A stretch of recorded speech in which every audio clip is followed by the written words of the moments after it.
톨스토이의 단편 소설 중에 바보 이반이라고 하는 소설이 있습니다. 이 바보 이반은 삼형제 중에 막내인 이반이라고 하는 주인공을 가리키는 말입니다. 큰 형은 욕심이 많은 군인이 되었고 굉장히 무례한 성격의 사람이었습니다. 둘째 형도 마찬가지로 욕심 많고 무례하고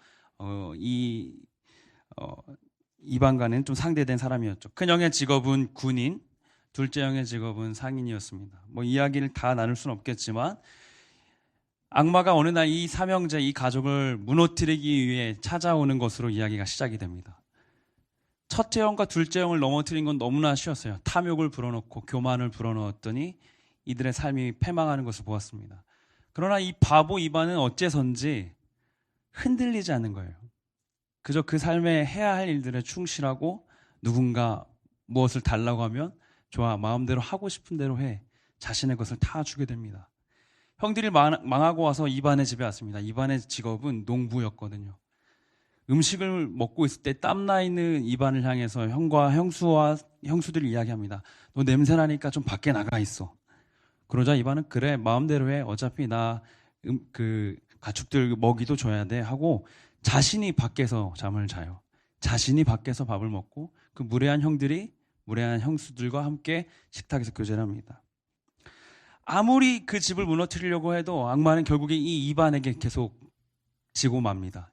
바보 이반은 끊임없이 정직하게 미련하게 그 가정을 지켜나가고 있었죠. 시간이 많이 지나서 여차저차 하다가 이반이 왕이 됐어요.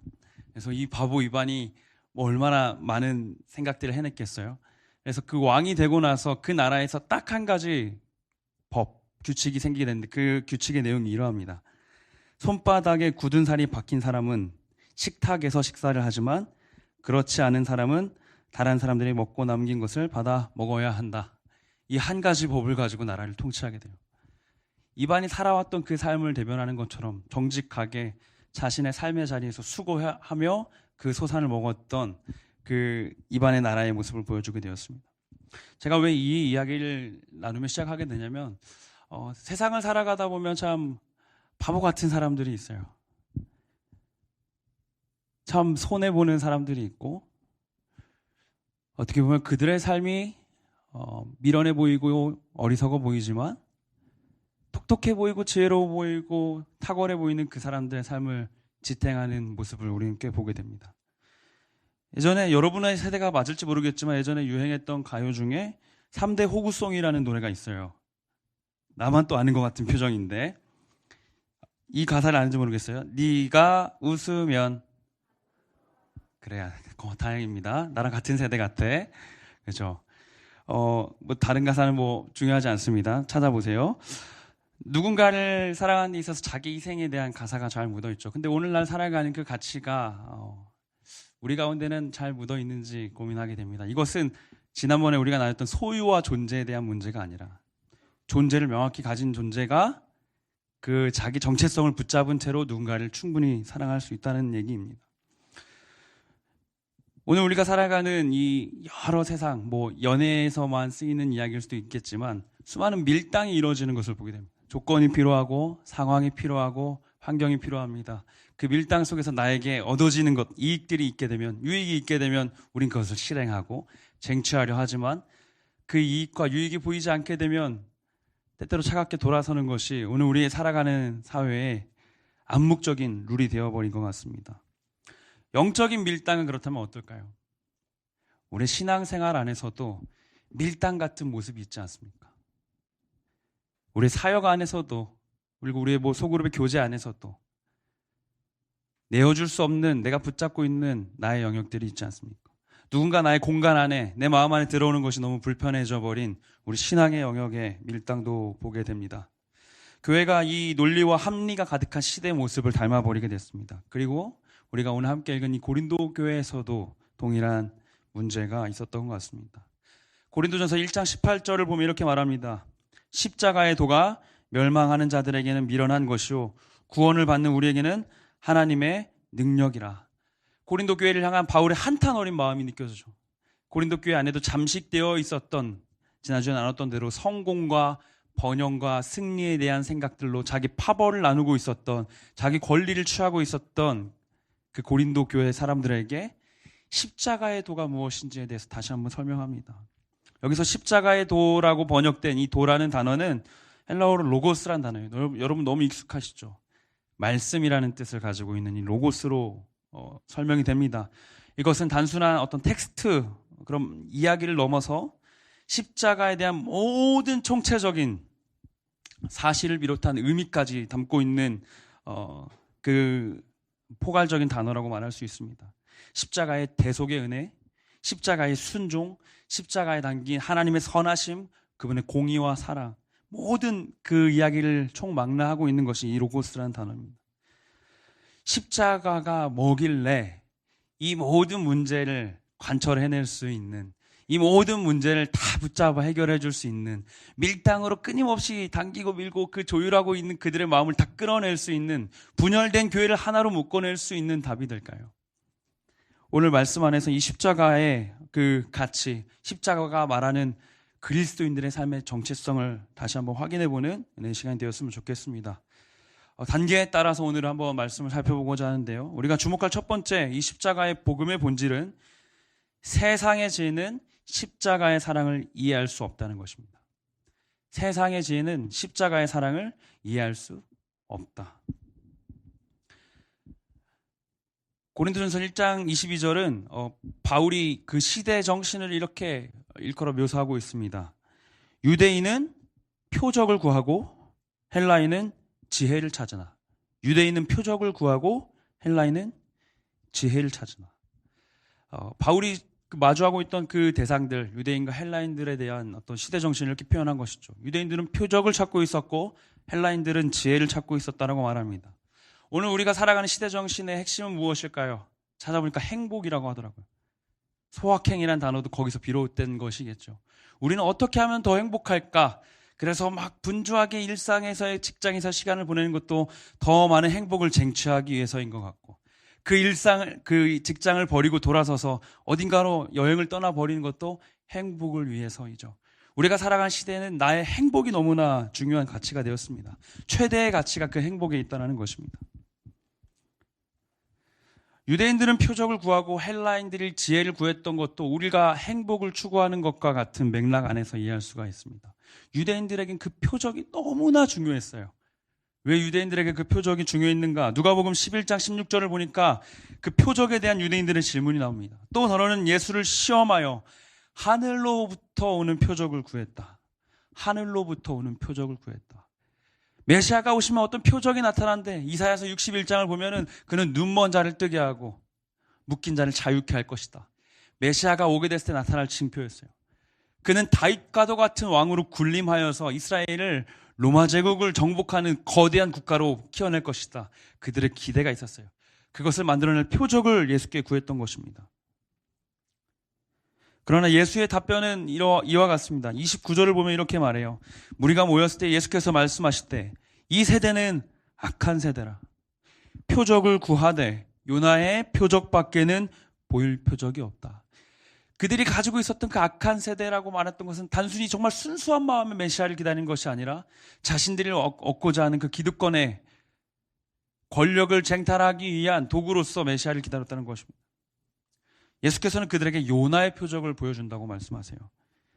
요나는 우리가 너무나 잘 알고 있던 니느웨의 그 하나님의 말씀을 선포했던 선지자죠.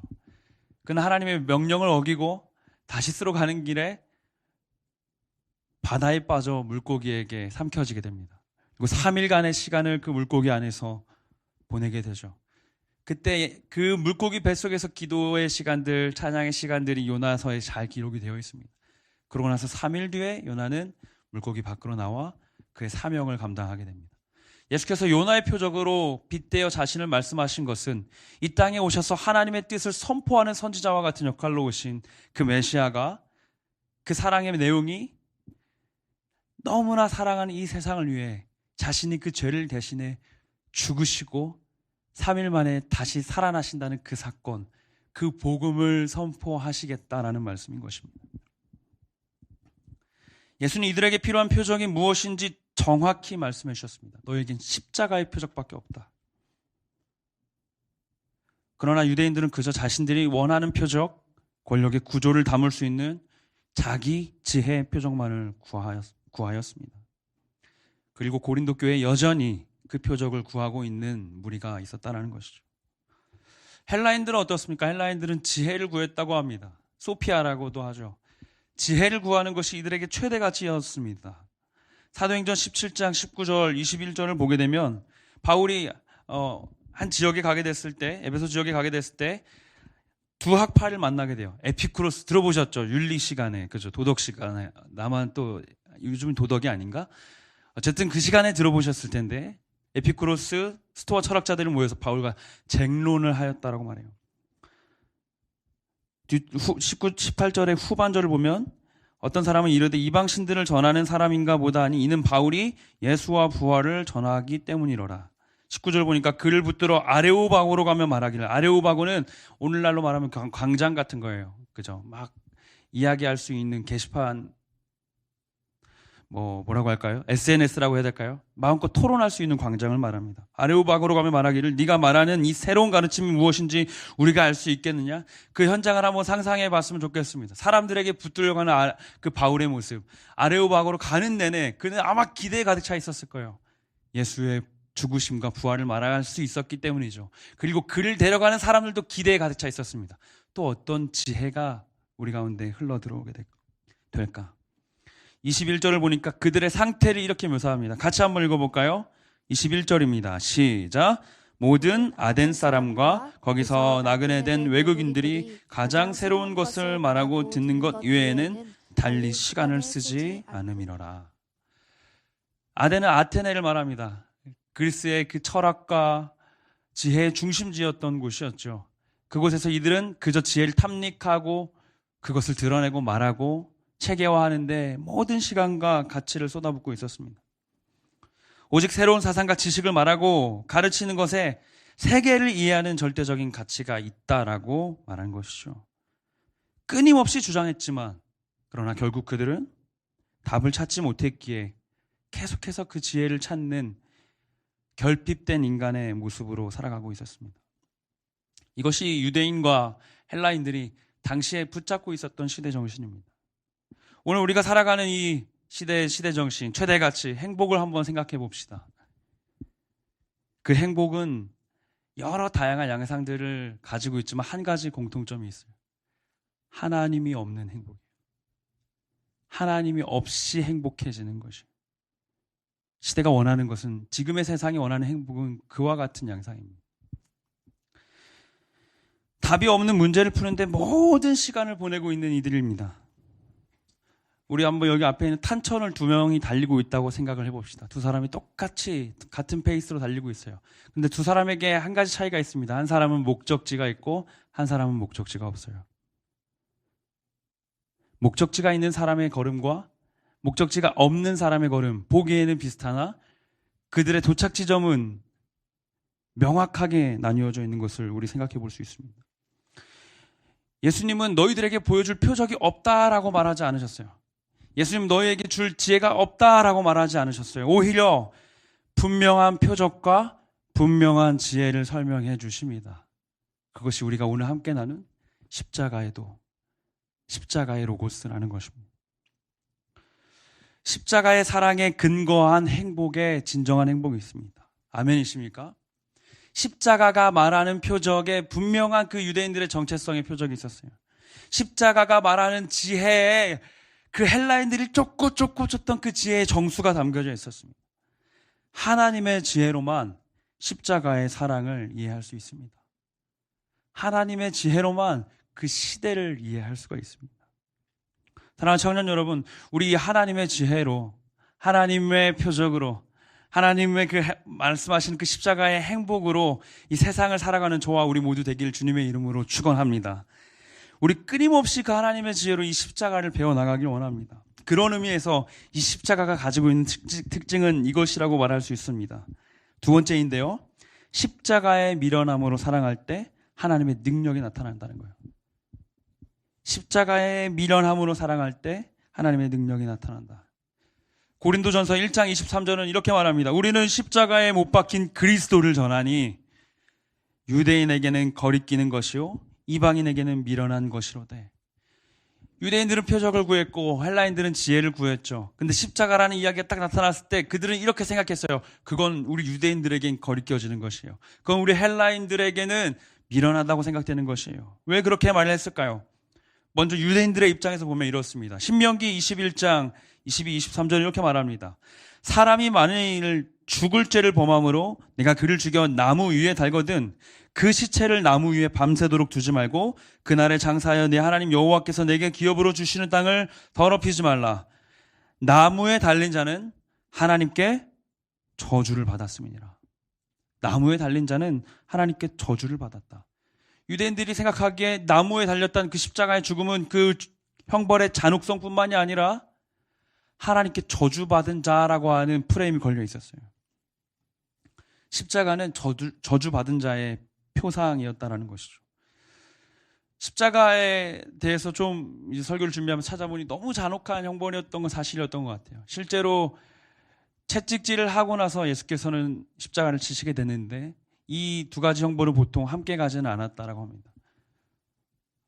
특별한 사유가 있어서 이 십자가 형벌을 채찍질을 하고 십자가 형벌을 하게 되는 경우에는 가족들이 와서 그 로마 병정들에게 뇌물을 줬다고 해요. 왜 뇌물을 줬느냐? 십자가에 가기 전에 죽여달라.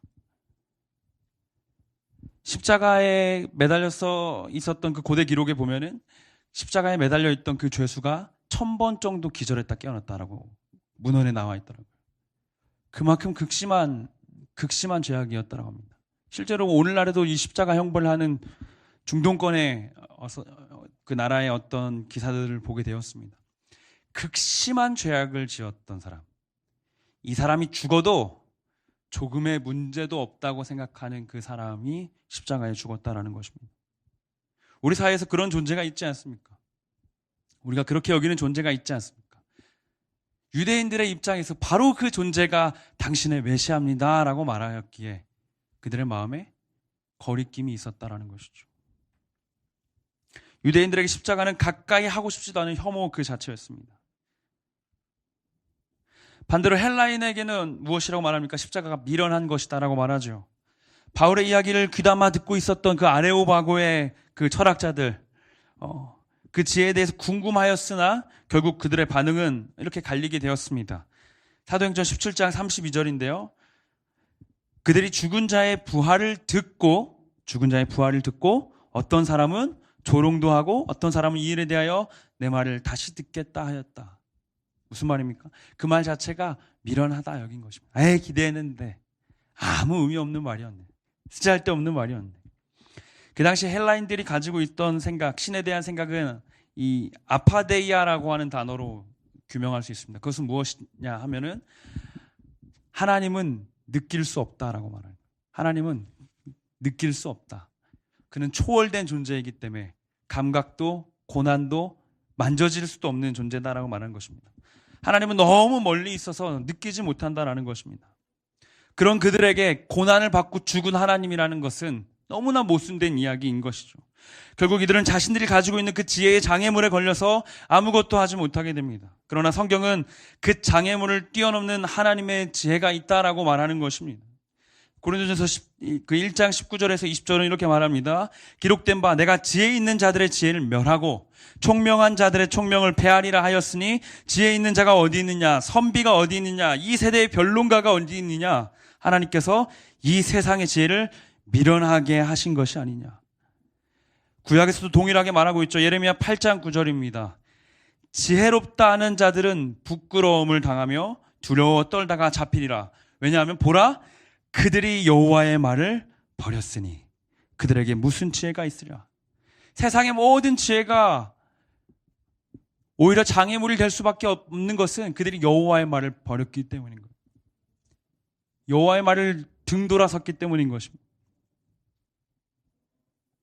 하나님께서는 왜 이 어리석은 방법을 택하셨는지 고린도전서 1장 21절은 아주 명확하게 설명해주고 있습니다. 우리 같이 한번 읽어보도록 하겠습니다. 고린도전서 1장 21절 시작. 이 세상은 그 지혜로 하나님을 알지 못하였습니다.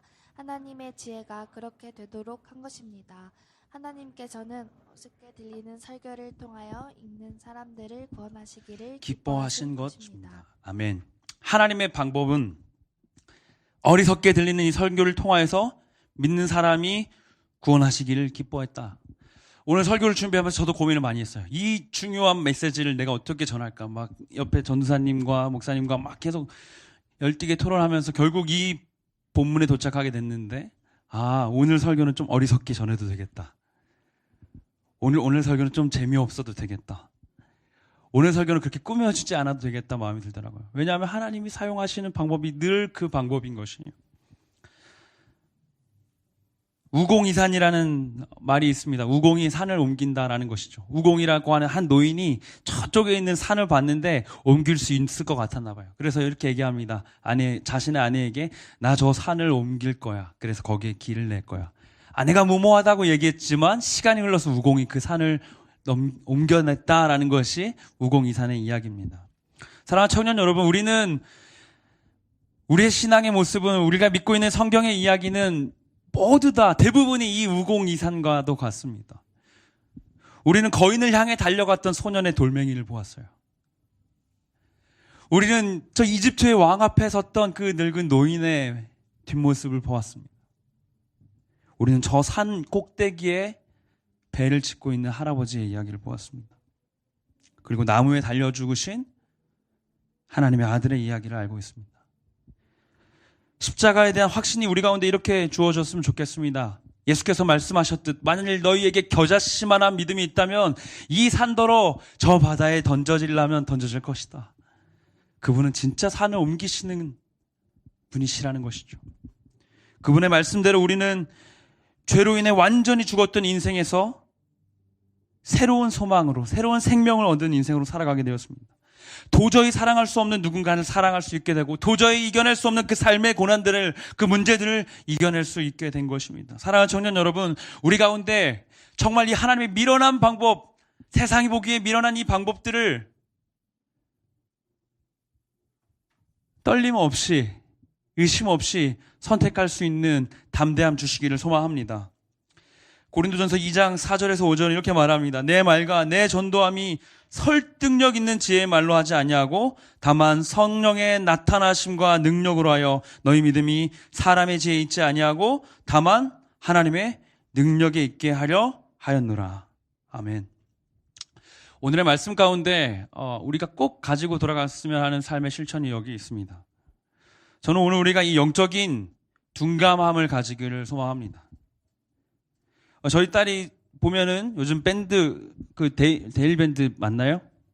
그거 시나모를, 그거 밴드를 자꾸 가져와요. 그거 붙이는 게 너무 행복한가 봐요.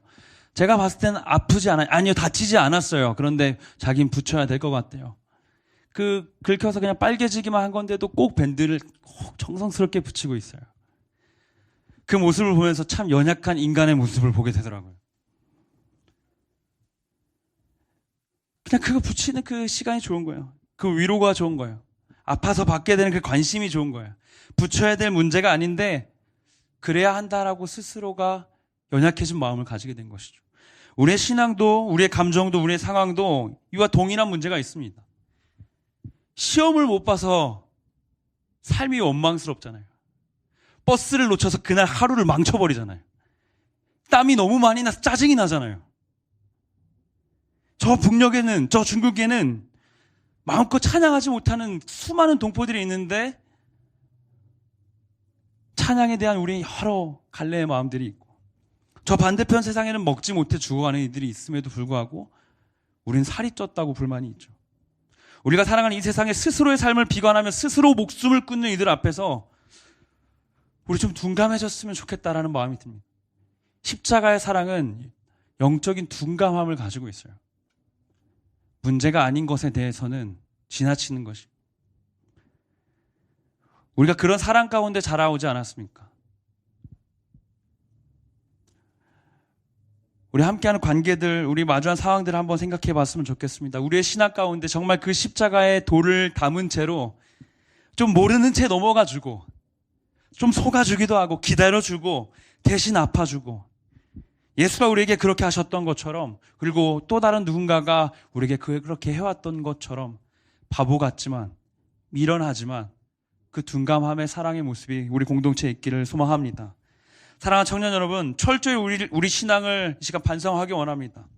나의 날선 이성과 곤두선 그 비판들, 나의 단단한 자기와 자존심들이 만들어낸 영적인 교만들이 산산조각 나기를 소망합니다.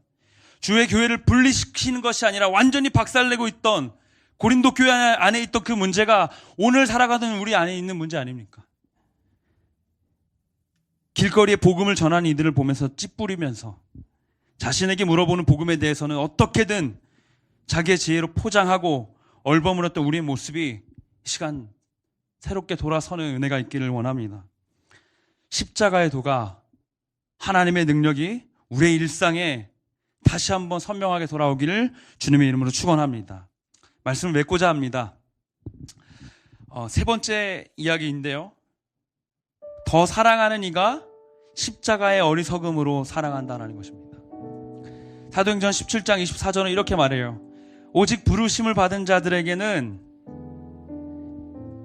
유대인이나 헬라인이나 그리스도인은 하나님의 능력이요 하나님의 지혜니라. 출처가 잘못됐네요. 고린도전서 1장 24절이에요. 오직 부르심을 받은 자들에게는 유대인이나 헬라인이나 그리스도는 하나님의 능력이요 하나님의 지혜니라. 하나님의 사랑으로 나아가면 대상이 사라져요. 유대인이나 헬라인이나 거리껴 하든 미련하다고 말하든 중요하지가 않아요. 오직 부르심을 받은 사람들에게는 그런 문제는, 그런 대상은, 그런 분류는 중요하지가 않아요. 부르심을 받은 청년 여러분, 우리 십자가의 예수처럼 살아갔으면 좋겠습니다.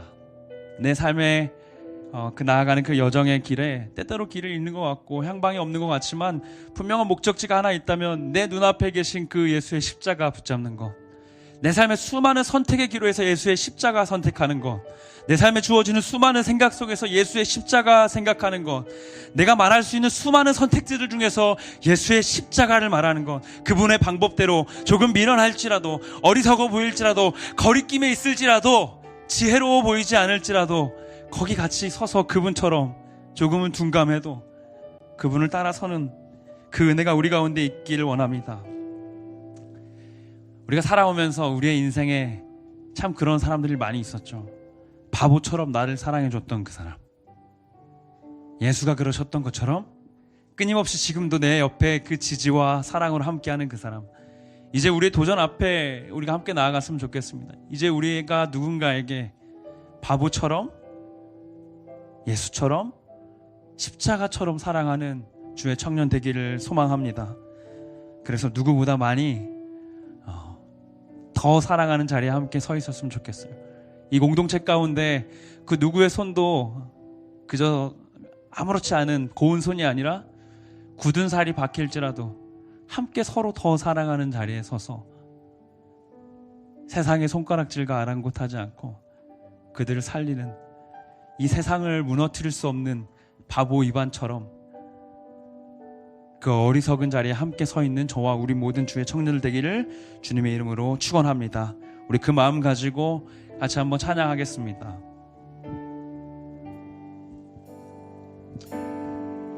그분의 십자가를 생각하며 함께 고백합니다. 십자가를 참으신, 십자가를 참으신 어린 양 예수, 어린 양 예수, 내 죄 씻어주시고 내 죄 씻어주시고 구속하셨네, 구속하셨네.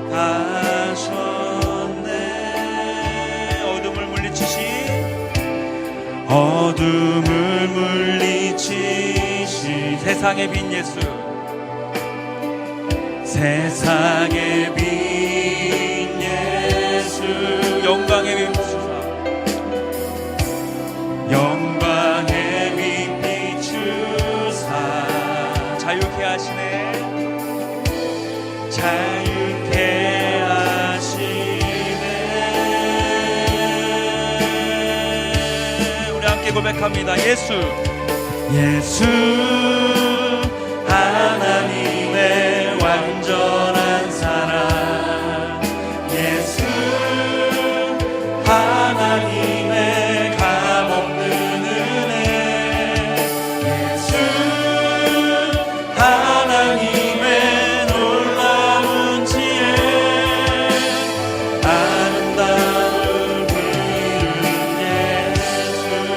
우리 다시 한번 처음부터 한 번 더 고백합니다.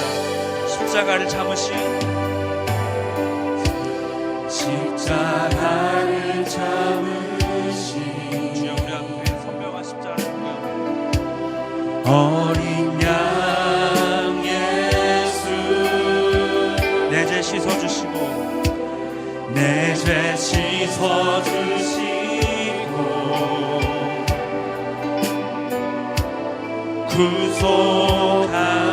구속하셨네. 어둠을 물리치신 어둠을 물리치신 세상의 빛 예수 세상의 빛 예수 영광의 영광의 빛 비추사 자유케 하시네. 자유케 하시네.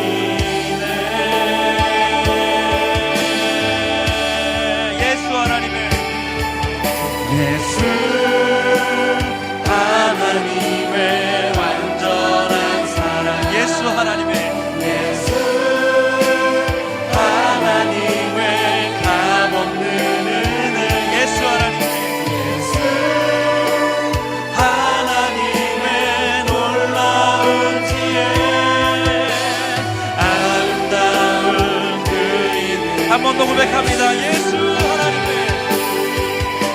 예수 하나님의 완전한 사랑 예수 하나님의 예수 하나님의 값없는 은혜 예수 하나님의 예수 하나님의 놀라운 지혜 아름다운 그 이름 예수. 우리 이 시간 함께 기도하기 원합니다. 주님, 십자가의 도가 멸망하는 자들에게는 미련한 것이지만 구원받은 우리에게는 하나님의 능력이 되는 줄로 믿습니다.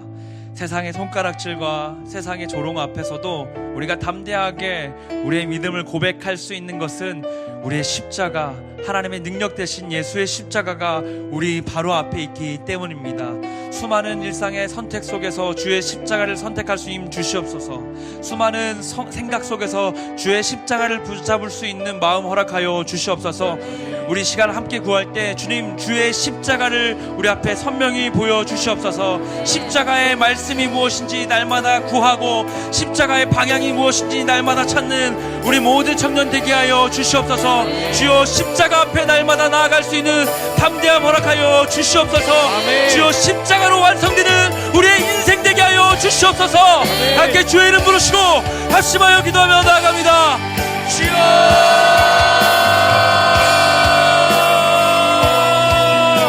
살아계신 하나님 아버지, 예수의 십자가가 우리 앞에 있습니다.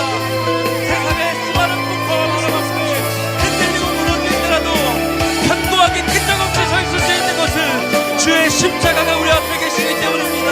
주의 십자가가 우리를 바닥을 잃지 않게 하시고 날마다 걸어가게 하시고 세상의 수많은 지혜와 표적 앞에서도 담대하게 그 가치를 말할 수 있는 주께서 주신 유일한 표적이요 유일한 지혜요 유일한 행복인 줄로 믿습니다. 아버지, 우리가 살아가는 그 삶 가운데 때때로 세상의 손가락질하고 우리의 마음에 부끄러움과 연약함들을 흔들릴 때가 있지만 그 시간을 자초하지 않게 하시고 주의 십자가를 붙잡으면 우리가 나아가야 할 삶의 방법이 무엇인지 날마다 고민하고 날마다 생각하므로 주의 십자가를 살아가는 우리의 인생 되게 하여 주시옵소서. 주의 십자가 그늘 앞에 오늘로 섭니다. 우리는 여전히 세상의 손가락질과 세상의 미련함 앞에 서 있지만 예수의 참된 복음이 선포될 때 이전에 왜곡되었던 변질되었던 모든 세상의 방법들 앞에 주의 침샘같이 그 십자가의 사랑과 기다리심과 함께하심과 은혜 주심과 뻔한 은혜가 그 놀라운 은혜와 가시가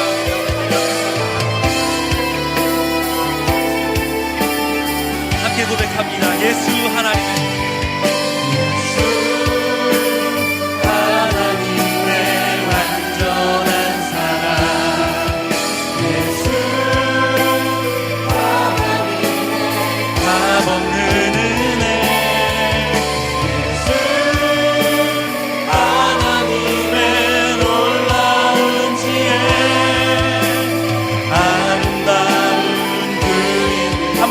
고백합니다. 예수 하나님의 예수 하나님의 완전한 사랑 예수 하나님의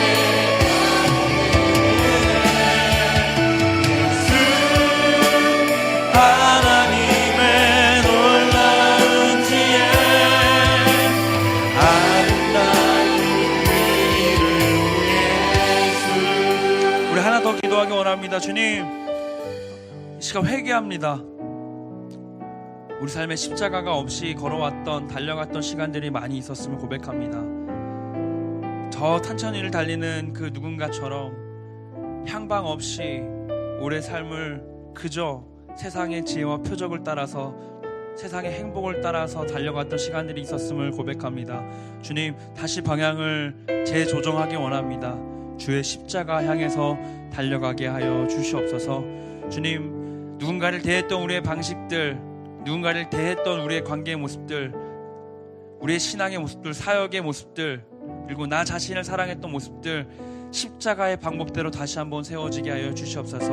때때로 미련할지라도 주의 말씀이 그러하시다면 기쁨으로 순종하게 하시고, 때때로 어리석어 보이고 더디게 갈지라도 그 시간들을 기쁨으로 기다릴 수 있는 담대함 우리 가운데 허락하여 주시옵소서. 주여, 연약했던 우리의 시간들 주 앞에 고백합니다. 우리의 가정 안에서, 우리의 공동체 안에서, 우리의 직장과 학업의 자리와 모든 영역 속에서 변질되게 살았던 시간들 주여 불쌍히 여겨 주시옵소서. 주여 새롭게 세워 주시옵소서. 주의 십자가가 곳곳에 세워지게 하시고 단순히 감상과 고통에만 젖어 있는 것이 아니라 그 십자가를 통해 새롭게 세워진 생명을 꿈꾸게 하여 주시옵소서. 제가 다시 한번 주의 이름 부르시고 합심하여 기도하며 나아갑니다.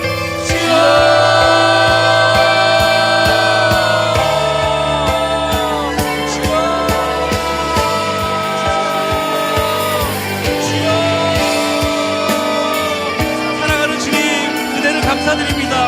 여전히 연약하고 여전히 흔들리는 우리이지만 끊임없이 다시 나아갈 수 있게 하시고 다시 이 말씀 앞에 서서 오늘 우리의 삶을 다시 십자가로 향할 수 있게 하심에 은혜를 감사드립니다.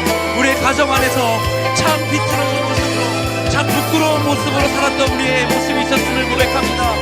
우리의 직장과 우리 학업의 자리에서 세상의 행복과 세상의 지혜와 세상의 표적을 따라서 달려갔던 십자가 없이 삶의 온전한 목적 없이 세워져 있었던 우리의 열심과 노력과 땀이 있었음을 고백합니다. 주여, 다시 한번 십자가 앞에 우리를 세워주시고 주의 복음 앞에 날마다 새롭게 하심으로 달려나갈 수 있는 우리 모든 청년들 되게 하여 주시옵소서. 우리의 연약함을 하시는 주님, 주의 말씀 없이 주 앞에 교제하는 시간 없이 우리는 할 수 없습니다. 매일의 시간 속에서 십자가 앞에 설 수 있는 영광, 십자가 앞에 설 수 있는 특별한 신실함을 허락하여 주시옵소서. 날마다 우리의 마음을 성령께서 일깨워 주시고 십자가 앞에서 정말 예수의 방법대로, 예수의 뜻대로, 우리의 삶의 의미대로 주의 지혜를 따라 살아갈 수 있는 우리의 인생 되게 하여 주시옵소서.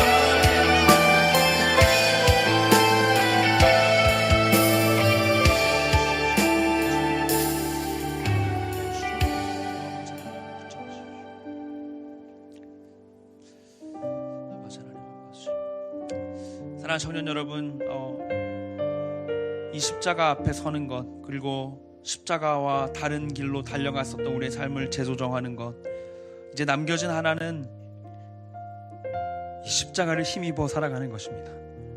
우리의 힘으로 할 수 없는 그것을 인정하고 십자가의 지혜로, 십자가의 행복을 향해 달려갈 수 있는 그 삶을 주 앞에 구하기 원합니다. 우리 그러한 심령으로 함께 이 찬양 주 앞에 올려드립니다. 주님, 나에게 주님, 나에게 아무것도 없습니다. 지친 현실과 불안한 미래 속에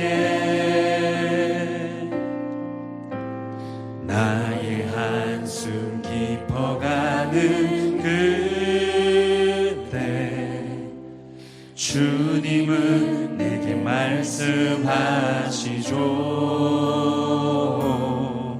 나 유일하게 의지할 수 있는 분, 오직 한 분, 당신뿐이란 것. 나의 나의 연약함, 나의 부족함 주께서 아시오니 당신의 강함 당신의 선함 당신의 신실함으로 날 붙드사 내게 아무것도 없어도 당신처럼 살아가게 하소서. 우리 다시 한번 이 믿음의 고백으로 다 함께 자리에 일어나서 나아가겠습니다. 주님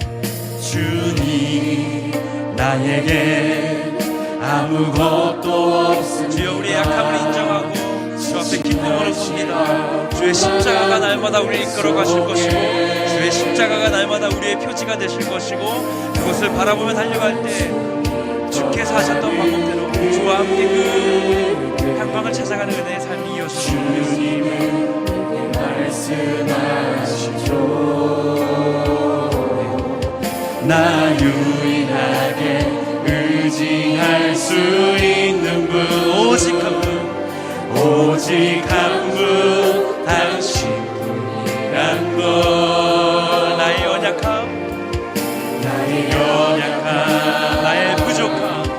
나의 부족함 주께서 아시. 우리 다 함께 손을 높이 들고 고백합니다. 당신의 강함 당신의 선함 당신의 신실함으로 날 붙드사 내게 아무것도 없어도 당신처럼 살아가게. 우리 더욱더 간절하게 고백합니다. 당신의 강함 당신의 선함 당신의 신실함으로 날 붙드사 내게 아무것도 없어도. 주님, 주의 십자가 향해서 달려가는 우리의 인생 되게 하여 주시옵소서. 우리 찬양하신 대로 주의 이름 부르시고 기도합니다. 주여,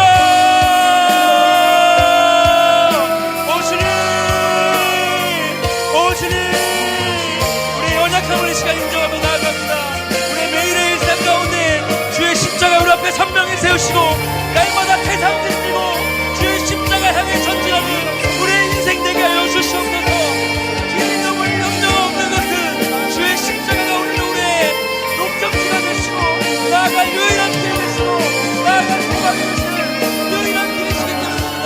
우리의 생각이 십자가를 말하게 하시고 우리의 선택이 십자가를 향하게 하시고 우리의 행동과 우리의 모든 말이 주의 십자가를 닮아 더욱더 둔감하여지고 더욱더 미련하여지고 더욱더 옳다는 그 자리에 일지라도 더 살아가는 자리에 날마다 서게 하여 주시옵소서. 더 살아가는 꿈을 날마다